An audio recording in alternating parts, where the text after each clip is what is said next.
What's the most effective way to exercise? That's a really good question. Hi, I'm Janet Huehls.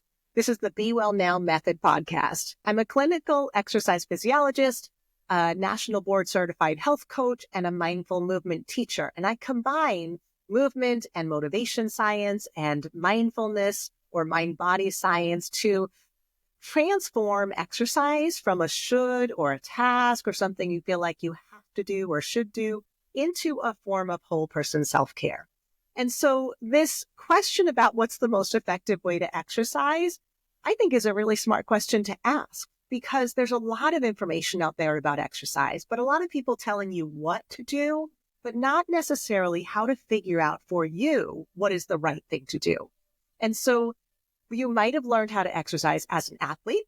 You might have learned how to exercise in phys ed class in school. You might have gone to a trainer or a class and many people telling you what to do. But when, as an adult, do we ever learn how to exercise when we have chronic pain, when we've got chronic stress, when we've got a chronic illness or a disease or a symptom or chronically low time or a very limited budget, or we're just not so keen on going to the gym anymore?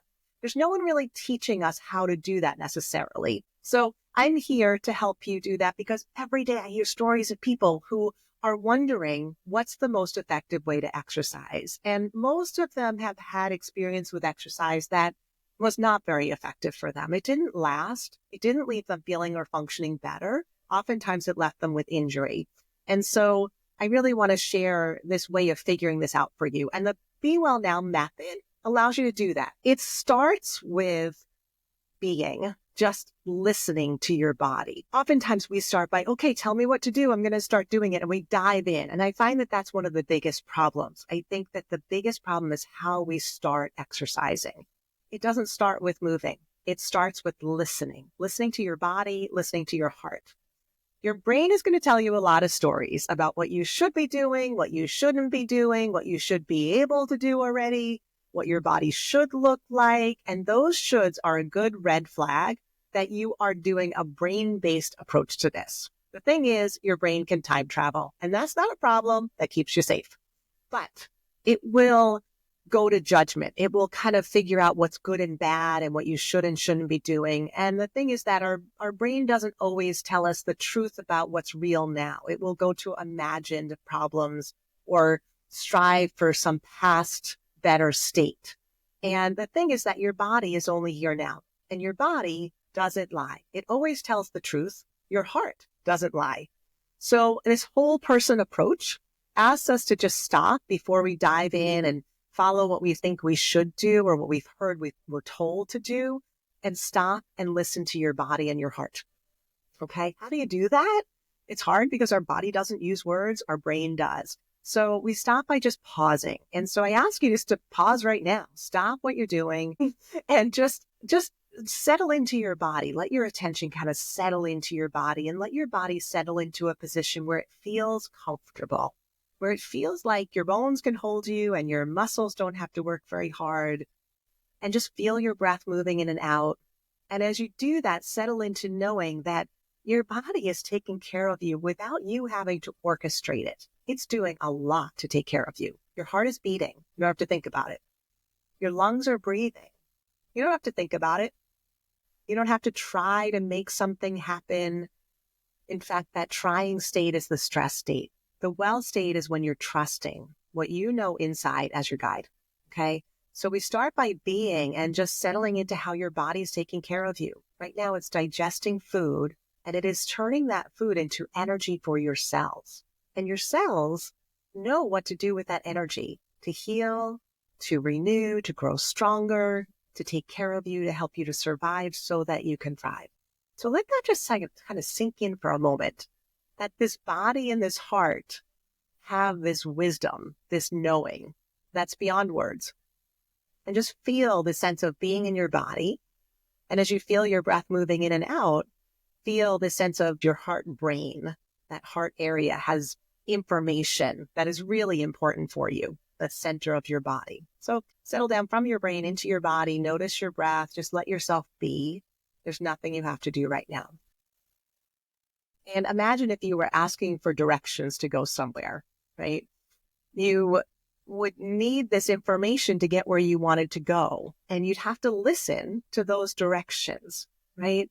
And you'd have to listen with a curiosity. If you were judging or criticizing the person giving you directions, you wouldn't get where you wanted to go. They have information that you need, and you need to listen with this kind of curious, open awareness. And that's the way we want to listen to our body. Our body and our heart have information that we need to get where we want to go. And our heart knows exactly why that's important to us. And so imagine listening to your body in that way, curious, open, grateful for the information that your body and your heart have. Okay. And we're not used to thinking of it this way necessarily. It's not that your brain doesn't have information that's valuable, but we want this whole person information, not just from your brain. So we start with that B step of just being and this mindset of listening. And as you're listening to your body and what you know in your body, which, by the way, your body sends more signals to your brain than your brain sends to your body. So your body knows what you need. And ask yourself right now, does your body need more mobility, kind of freedom of movement? Is it feeling stiff? And do you need more mobility? Are you needing more strength? Or are you needing more stamina? Which one of those seems like what you need most right now? Let your body answer. You likely know. It might be a mixture of two or all three of those, or it might be one that you're like, yes, I need mobility. I'm so stiff. Likely you're going to know that in your body of what you need. Okay. And then notice how you're feeling. If pain is present right now, or you know that moving is painful, or if you have energy limitations, if you're tired, mentally or physically tired, pain and energy are our best guides. We think of them as barriers, but they're great guides. So kind of notice pain, where that's at, how that limits your movement, and energy, how that limits your movement. Just notice, again, curious. You don't have to judge it. It is what it is. Let's just notice, take in that information. Just take it in. Okay. And then we also want to use as a guide your emotions, how you feel now. Those emotions are ready to move tension in your body. So how you're feeling, your emotions are also really good information about how to use movement to be well now, to shift from the stress state to the well state. So right now you're just taking in all this information about what your body and your heart knows. All right.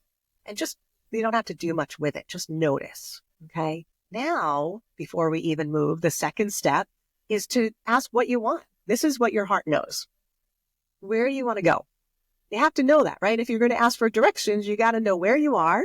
That's what we did in the B step. And you got to know where you want to go, or you're not going to get there. So we've got to create an image. So imagine yourself doing what you want to do, aging the way you want to age. Give yourself permission to visualize this full on, you out there doing what you want to do. And how are you feeling doing that? And really create this image of you doing that. Okay. This is what drives motivation, this purpose-driven energy. Who are you with? How are you feeling? What are you doing? What are you enjoying? What's bringing you peace and joy and the sense of strength and power and confidence and contentment with life?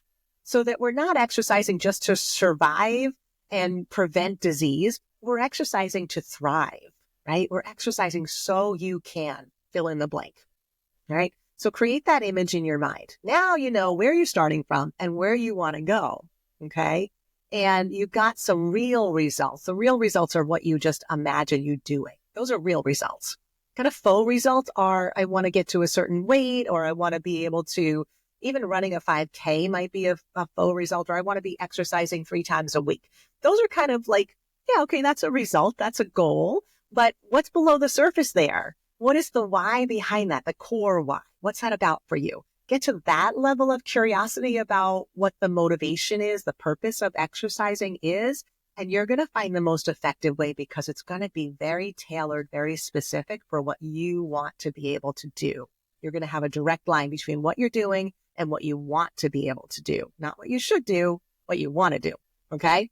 So now you've used you science, what I call you science, to get this personalized information to get the most effective way to exercise, time effective, and results orientated, but orientated to you, not what's right for someone else, but what you know you need at starting point and where you want to go. Okay.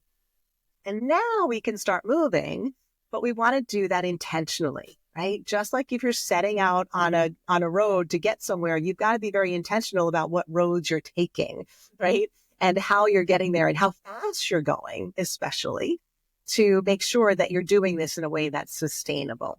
So take that mobility, strength, and stamina. Those are the three types of movement that our body needs. It needs an imbalance. It needs all three of those.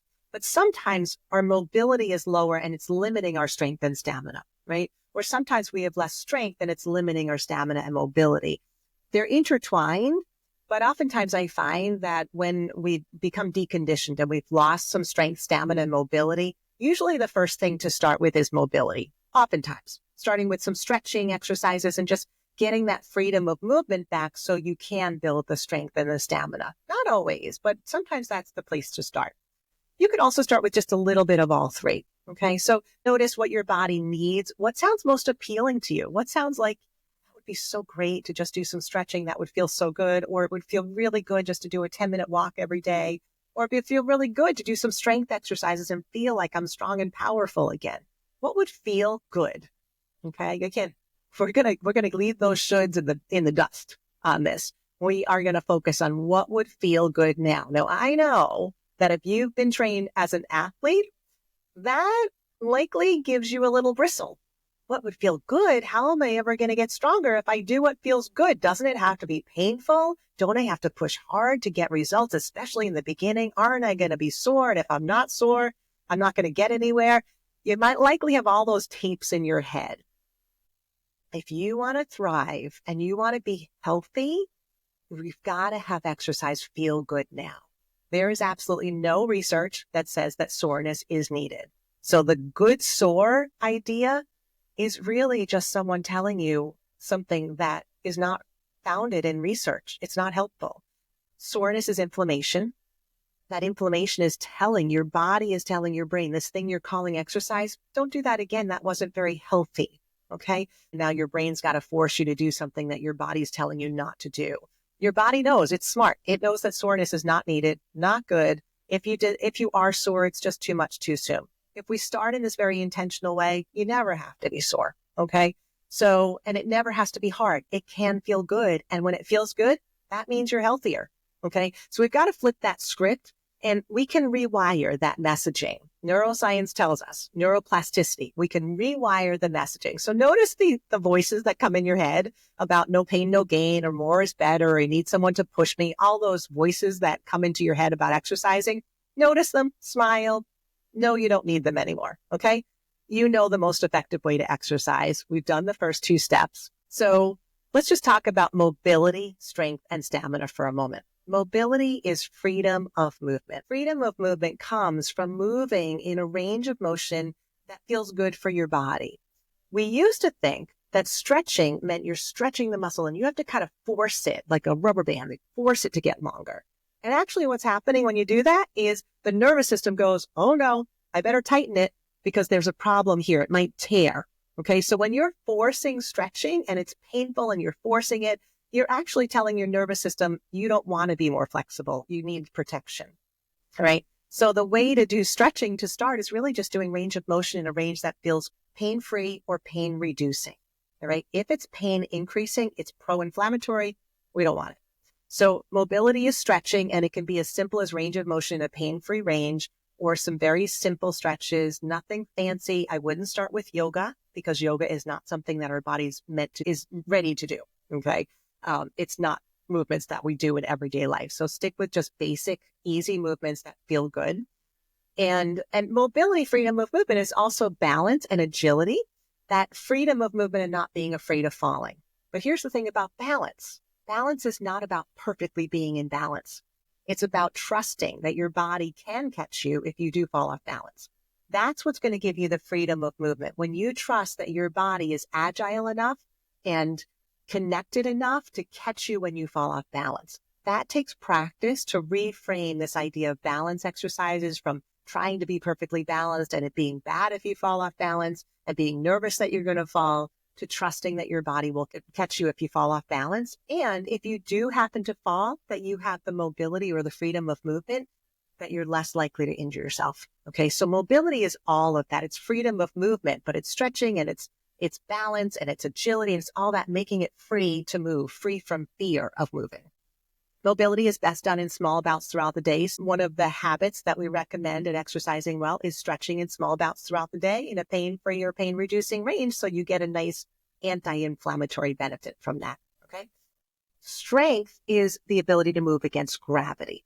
But that ability, strength, the foundation of that is muscle memory. When we start with lifting weights, we're building on a muscle memory, like a nerve pathway that may not be set up for you to be strongest, especially if you've got some weight-bearing pain or some old injuries or some stiffness and things like that.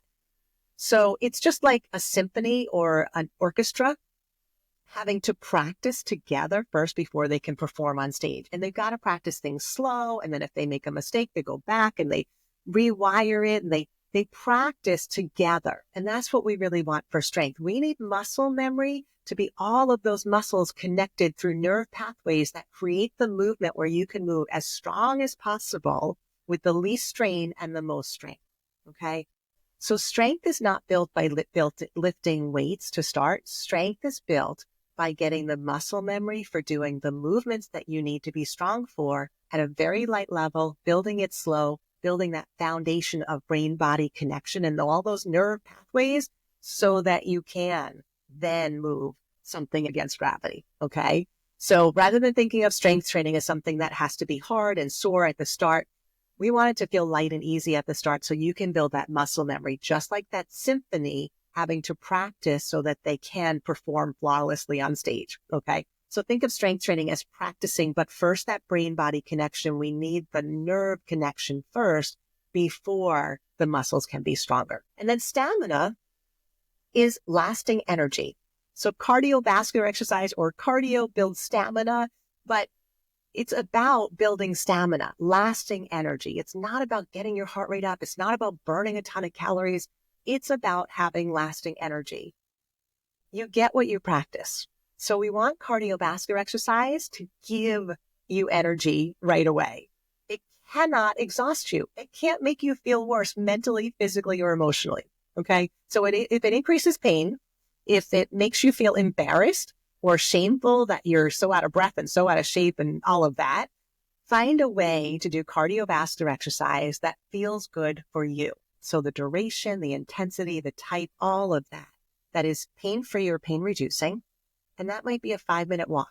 Okay. Or it might be chair dancing for 5 minutes at a very light or moderate intensity for your breathing and for a duration that feels good, that just gives you energy. And then you grow it in that range, okay? You don't need more than 3 times a week for 30 minutes of cardiovascular exercise. You can do more, but you will build stamina with 3 times a week for 30 minutes, and you can do that in 10-minute bouts and still build stamina. Meet yourself where you are. So oftentimes we think of exercise as cardiovascular exercise, and we often think of cardio as something that has to be hard and intense, and it doesn't count if you're not sweating and ready to fall on the floor when you're done. All of that is really just hype, okay? But the truth is, the science-based truth is that stamina is built through cardiovascular exercise. Moderate intensity is fine. 3 times a week is fine. For 30 minutes is fine. But it has to be in a pain-free range at a level that gives you energy. So whittle that down to the range that does that for you, and that's your starting point for stamina, okay? And if you can't start with stamina or cardiovascular exercise because of pain, that's okay. Cardiovascular exercise is repetitive. So it makes it a little difficult when you've got joints that need mobility and strength, and they can't quite tolerate the repetitive movement as well. So sometimes people don't start with stamina right away. They work on mobility and strength first, and then their body is better able to handle moving continuously for 5 minutes or so. All right. So again, self-assessment, no judgment, just curiosity. Where am I starting from? What would feel good now? And rewire exercise as a way to feel good now. And then it's got to be something that's consistent, but it doesn't have to be a task or a job. In fact, I recommend taking exercise off your to-do list. The most effective way to exercise is for it to feel like self-care, feel like it's restoring your energy, feel like it's restoring your mental capacity and your mood right now from the day one, okay? So take it off your to-do list, put it on your self-care list, and make that self-care list something that is very connected to what's important to you. Taking care of your kids, taking care of parents, doing your job better, having more energy. whatever's important to you so that so I can go do those things that I care about. So I would say if you can put aside 5 to 30 minutes a day and label that as your self-care time, your whole person self-care, renewal time, recharge time, whatever you want to call it, but it's not a task and it's not a job. Make it a flexible habit, 5 to 30 minutes. If you only have 5 minutes, that's fine. You can make the most of that. Okay. You can practice mobility, strength, and stamina in 5 minutes a day. Some days you might be able to do 30 minutes. Pain, energy, stress, those are your guides to say, you know what, today's a 5-minute day and that's okay. Or today's a 30-minute day, 5 to 30 minutes a day. Okay. Keeping it flexible depending on how much you're doing, the intensity, the duration, the type, but you carve out that time. And then within that time, you start with this B step again. What do I need right now? What's going on? Okay. What would help? What can I do to help? How do I want to feel? And use your exercise time for that. So the most effective way to exercise is to see it as self-care time, carve out time for that self-care time every day. Get rid of the idea that self-care is selfish. It's not. You know it's not. You know it's going to help you to do better for everybody else that you care about. So if you don't take care of you, nobody else can enjoy you. Okay. 5 to 30-minute investment a day in that. And think of these as well habits. This is a habit that's flexible. Well habits are different than habits or SMART goals. SMART goals are get me from point A to point B, and then it doesn't mean that it's going to become a habit. Sometimes we think of habits as these rigid things that you have to do all the time, and that tends to break. Well habits are flexible habits, flexible enough to put you from the stress state to the well state. Okay. So enough is based on how much is enough to be well now, not how much is enough based on what I should do or I have to do more than I did yesterday, but how much is enough to be well now? What do I need? And what can I do to help? So you've got that range. You've got this kind of format, strength, stamina, and mobility. You give full permission to listen to your body and your heart and do what makes you feel better now. And then you want to follow movement science principles, starting with the 3 foundational principle movements of starting in your natural alignment, use your core to support, and then hinging. I have a video for that teaches you that. That is the foundation of moving well. We got to get back to that movement science foundation and then build everything up on that strong foundation, and movement will feel better. Okay, it will. I've had clients with pain, chronic pain walking upstairs. They learn those movement science principles starting with those 3 steps, and they don't have pain anymore walking upstairs. Okay, it's movement mechanics. We've got to get back to that. But it's also mindset about why you're moving and how to move and how it should feel to move. So stay aware of what's going on when you think about the most effective way to exercise, and reframe it to this: what's the most effective way for me to move my body so that I feel and function better now and in the way that I want to feel and function in the future? And when you are looking for information about the most effective way to exercise, go with science-based information. Go with somebody who is going to ask you what is important to you. How does your body feel? What's best for your body, not what worked for their body. And let it be adjustable by listening to your body and your heart, which will always tell you the truth about what you need right now. And I promise you will make progress with that. But most importantly, you're going to feel and function better every day, the best that you possibly can, given everything that's going on in your whole person. So be well now. Message me with any questions, and thank you for joining the Be Well Now Method podcast.